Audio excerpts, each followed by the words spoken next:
ملینیرو اس clip کو چلانے سے پہلے میں آپ کو یاد دلوا دوں، میں نے ازلوں سے رائٹ فرام دی بگننگ آپ کو کہا ہے کہ مرد کا جو زیور ہے وہ ہتھیار ہوتا ہے، اور اس دور کا بہترین ہتھیار پیسہ ہے. سو ساحل صاحب کی جو یہ بات ہے اٹ الائنز ود واٹ ایور اے مومن thinks, with what ever I think, with what ever میرے ببر شیر ملینئرز تھنک.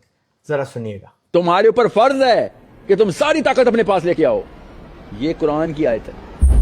پہلی بات تو یہ آپ نے ایک بہت بڑی غلطی کی ہے ادھر، اور وہ ان مفتیوں کی وجہ سے کی ہے، مولویوں کی وجہ سے کی ہے. عبادت کو آپ بھی اس مطلب میں لیتے ہیں جو کہ لوکل دیسی انڈین لیتا ہوتا تھا، پوجا پاٹ.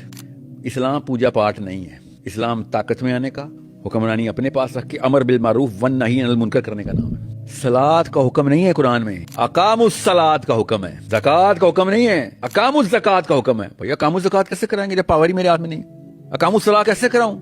میری کو سنے گا؟ بھائی اپنے ہاتھ میں پاور رکھیں گے تو لوگ سنیں گے. امر بالمعروف ہے، نصیحہ بالمعروف نہیں ہے، دعویٰ بالمعروف نہیں ہے. امر ہوتا ہے حکم دینا.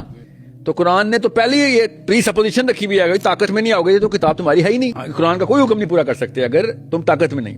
اب جو بندے طاقت میں نہیں ہوتے تو وہ قرآن سے کیا نکالیں گے؟ اقاموا الصلاۃ میں سے صلاۃ نکال لیں گے. یسبح للہ ما فی السماوات و ما فی الارض میں سے تسبیح نکال لیں گے. اس کو کہتے ہیں آج کل کا مسلمان جو صرف پوجا پاٹ کرتا ہے، وہ عبادت نہیں کر رہا سر. وَأَعِدُّ لَهُم مَّا اسْتَطَعْتُم مِّن قُوَّةٍ It is incumbent upon you to get all the power.